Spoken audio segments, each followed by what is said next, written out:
بسم الله الرحمن الرحيم الحمد لله والصلاة والسلام على أشرف الأنبياء والمرسلين سيدنا ومولانا وحبيبنا محمد صلى الله عليه وسلم وعلى آله وصحبه وسلم تسليما كثيرا. Assalamu alaikum wa rahmatullahi wa barakatuh. One day, over a decade ago, when my children were quite young, I walked outside my backyard with my 4.5-year-old son to find a dead bird in the lawn. Prior to that moment, he had never seen a dead animal before and didn't even truly understand what death was. He stood next to me, confused, and asked, "Mommy, why is the bird sleeping here?" I didn't have time to prepare a lesson or go into much detail about death. But thankfully, in that moment, I was reminded of the story from the sirah I had learned years before of when the Prophet ﷺ lovingly consoled Umair ibn Malik, the younger brother of Anas ibn Malik, radiallahu an, whose pet bird had passed away. According to Anas ibn Malik, radiallahu an, the Prophet ﷺ often visited him and his brother Umair in their home and would inquire about the little sparrow that Umair kept as a pet. He would check on him and ask what he was up to, and when he learned that the sparrow had passed away, he went to visit Umair to give him condolences, and as was his habit, he gently asked him, "Ya Aba Umair, ma fa'ala al-Nughair?" "Oh, Abu Umair, what happened to al-Nughair?" To which Umair, grieved by his loss, solemnly responded that he had passed away. He not only acknowledged Umair's loss in that moment and helped console him through what was perhaps the first difficult and painful experience of his young life, but the Prophet ﷺ also taught us, through his perfect example, of the importance of prioritizing the grief of children, whose emotional pain often goes unnoticed. While most adults are quick to tend to children's physical injuries or pain and help them process big emotions like anger, many believe that they are too young to understand death and may even be traumatized by it, and therefore must be shielded from it as much as possible. This often means that the topic of death and whatever emotions or questions young children may have about it is completely and deliberately ignored, which of course can lead to more problems. Whatever the circumstances we may find ourselves in when forced to navigate these complex topics with our children for the first time, we can take guidance and comfort in this story where the Prophet ﷺ is teaching us that while children's hearts are pure and must be protected from the calamities of this life, we can and should hold space for them with compassion and care. As parents, educators, and caretakers, we are entrusted with protecting children, guiding them, and fostering resilience within them so that they can best endure whatever challenges they may face ahead. This sometimes requires us to face uncomfortable topics and lead them through challenging moments rather than simply avert their attention and run the risk of dismissing their pain or causing further confusion. Alhamdulillah, the sirah is rich with countless examples of how the Prophet ﷺ handled difficult subjects and beautifully interacted with the most vulnerable around him: children, the elderly, the poor, and even animals. Every story is unique and momentous and provides multiple lessons for us to learn and implement. For me personally, the story of Umair and the loss of his pet bird left a lasting impression because of my own childhood experience of losing a pet bird, a quail that my father, Allah yarhamhu, kept as a pet in our backyard, which my siblings and I were responsible for.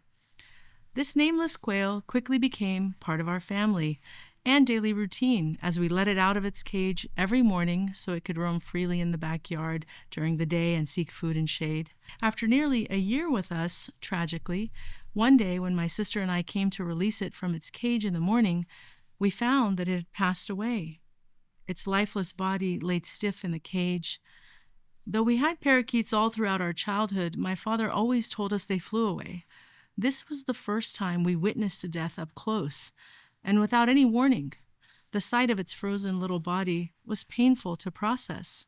I remember crying and feeling the sadness fill my heart when I realized that I could no longer watch it waddle around the backyard or rest under the bushes and chase it back into its cage. Decades later, When I first heard the story of Umair radiallahu an and the gentle way the Prophet sallallahu alaihi wasallam validated his grief, I too felt validated for my loss.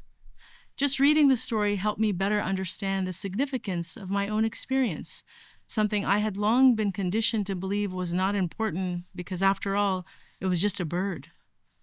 The need to dismiss an animal's death and compare it to human loss is an unfortunate response that many use, thinking it will somehow lessen the pain or diminish it, but it's actually insensitive and contradicts the example and teachings of our Prophet ﷺ, as demonstrated by this story.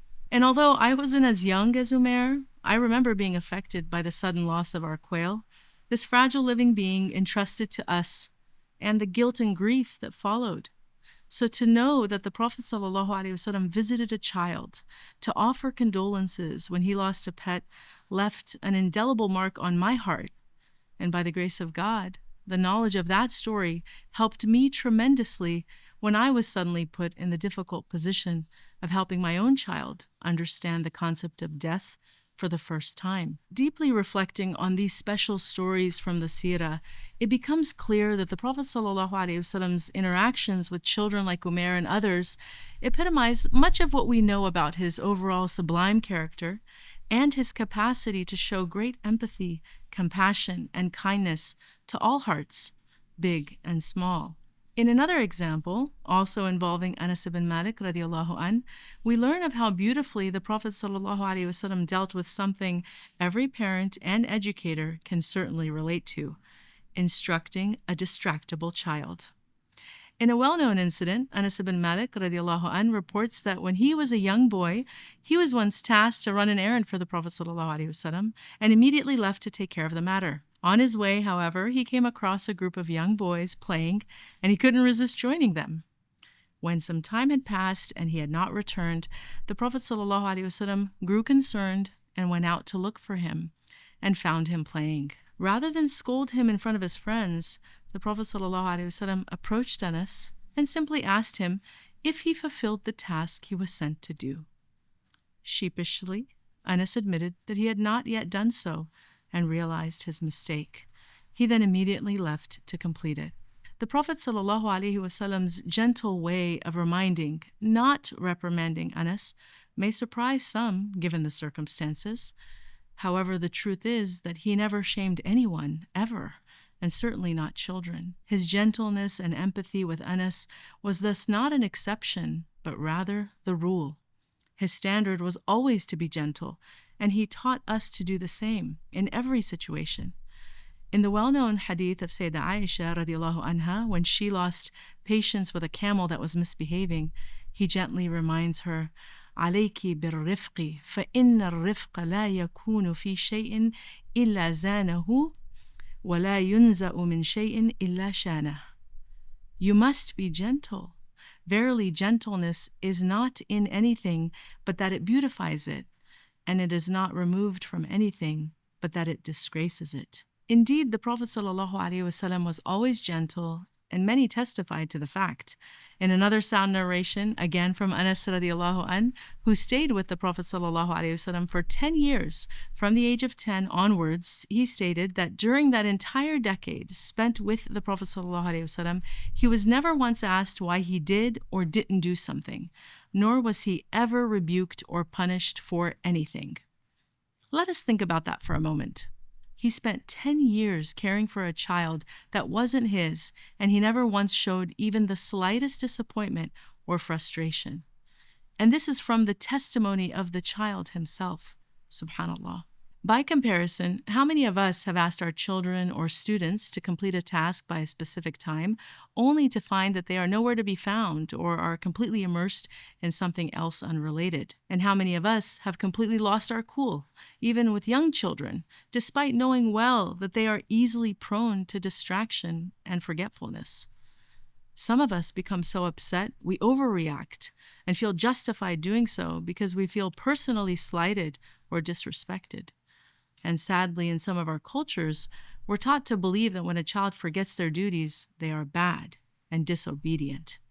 Such behavior is considered a willful breach of adab, between children towards their elders, and a deliberate display of defiance and disrespect. Sadly, this tendency to think the worst of children and lack empathy and understanding of their nature leads many adults to cause harm through verbal chastisement, physical punishment, or both. For young children whose brains are not fully developed and who don't have the ability to measure time accurately and who are not even considered moral agents, such accusations and arbitrary punitive measures are both baseless and harmful. Our Prophet ﷺ, who was far busier and had the weight of the world on his shoulders, has set the example for us with how we must deal with children.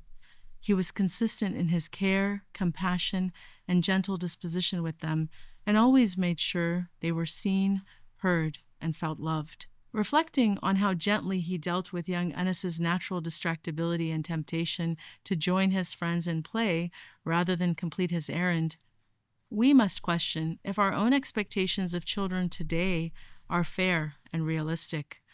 When they are being tempted and distracted constantly, not just by friends, but with technology and gadgets, toys and television, and so much more, we must wonder if they can be blamed for losing concentration and focus easily. We must also ask ourselves if we believe we are more entitled than the beloved ﷺ to the complete surrender, undivided attention, and obedience of anyone, man or child. Hopefully, the answer will be a glaringly obvious and resounding no.